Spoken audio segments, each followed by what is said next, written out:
Speaking of Gilas Pilipinas, nagtagumpay ang Gilas Pilipinas sa nauna nilang tune-up game kontra sa Manawato Jets kung saan sobrang ganda nga ng nilaro nila rito. Makikita na unti-unti na nabubuo ang kanilang chemistry. At sa susunod naman nilang tune-up game, tila pinaghandaan din nga sila or napaghandaan dahil ipinost nga rin ng Franklin Bulls ang kanilang magiging laban o tune-up game ng Gilas Pilipinas sa kanilang IG. Speaking of Franklin Bulls, sa mga hindi familiar sa team na ito nga pong Franklin Bulls ay isang respetado ring professional team sa New Zealand Basketball League sa SARS NBL. So kung mapapansin nyo ang lakas ng lineup na nilabas ng Franklin Bulls kung saan andito ang dalawa nilang American import sa lineup at bali-balita ay gagamitin ito ng Franklin Bulls etong kanilang international imports sa kanilang exhibition game laban nga sa Gilas Pilipinas ngayong June 30, 2026 sa Franklin Pool and Leisure Center sa Pukekohe.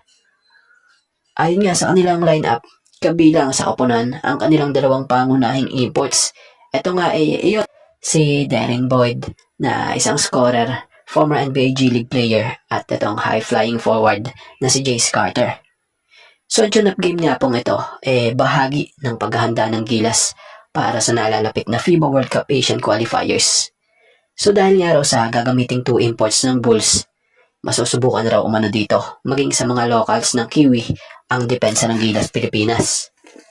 So batay sa report, ang plano ng Gilas Pilipinas sa kanilang tune-up game na ito laban sa Franklin Bulls ngayong June 30, 2026 ay nakatutok sa pagpapakinis ng kanilang maayos at organized na opensa at team chemistry. So ito nga ang magiging huling tune-up game or sabihin na natin pagsubok ng Gilas Pilipinas bago harapin ang team ng New Zealand All Blacks sa June 3 sa Auckland para sa FIBA World Cup Asian Qualifiers. At siya nga pala, may nabasa tayong update kay Justin Brownlee. So matapos ngang ipahinga sa unang laro kontra Manawato Jets, inaasahang posible ng balik action na ang naturalized player ng Pilipinas na si Justin Brownlee. So ang layunan nga dito is makuha ang tamang kondisyon at magamit ang kanyang opensa. So about naman sa mga locals, especially sa mga local big mens, dahil wala nga ang ilang mga key players tulad nila Kai Soto and QMB, gagamitin ang laban upang masubukan muli sa laro. Etong gaya nila Mike Phillips and Justin Baltazar. So sila nga ang inaasahang dagdag or magdaragdag or magbibigay ng depensa, tangkad at rebounding sa loob. So kagandahan pa sa tune-up game na ito ng Gilas Pilipinas ay batay sa nabasa nating update upang maiwasan nga raw ang injury, plano nitong sila coach na ipamahagi ng pantay-pantay ang oras ng paglalaro sa lahat ng nasa Final 12 gaya nila Carl Tamayo at Kevin Kiambao na siyang mga nanguna sa opensa sa naging unang laro o tune-up game. So about sa benepisyong makukuha ng Gilas sa tune-up game na ginagawa nilang ito, ang laban kontra sa professional team ng National Basketball League or NBL dito sa New Zealand upang magsilbing ensayo umano sa magiging laro ng mga Kiwi kung saan kailangang sumabay ng ating pambato sa bilis at pisikalidad ng laban. So ito na talaga yung hinahanap noon pa nila coach team sa Gilas Pilipinas. Yung sa umpisa pa lang, magsisimula na silang maging agresibo. Tingnan nyo, effective Halos lahat ng ipasok may ambag. At maiba tayo about naman sa kabilang side, sa katunggaling team na Manawato Jets. So tila na-surprise sila sa nakalaban nilang Gilas Pilipinas.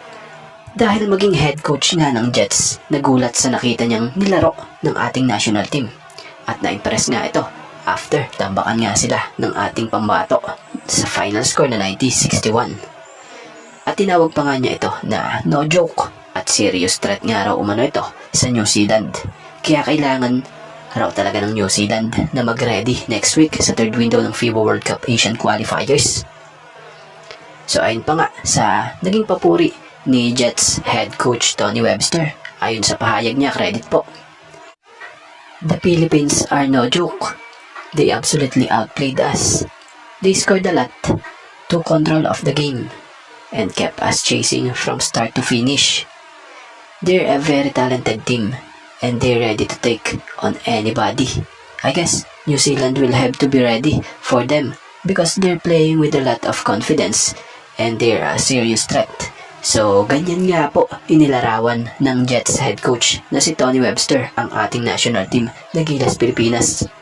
Siya nga po pala, karagdagang update lamang base sa nakalap nga nating impormasyon sa naging laro nga ng Gilas Pilipinas na ito kontra Minawato Jets. About sa tatlong naging leading scorer sa team, pinangunahan niya ito ni KQ na may 13 points. Carl Tamayo na may 12 points.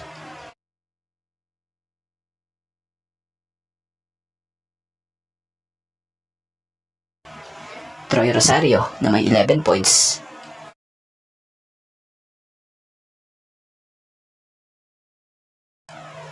Nasinunda naman ng 9 points ni JGDL.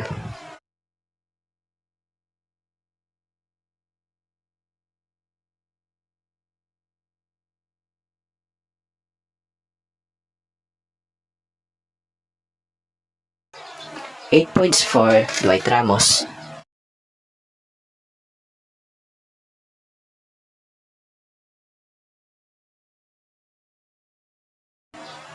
Seven points for Chris Newsome.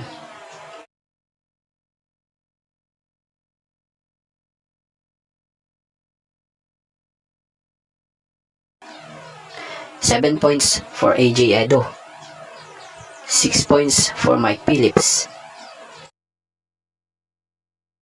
And 6 points for RJ Abarientos.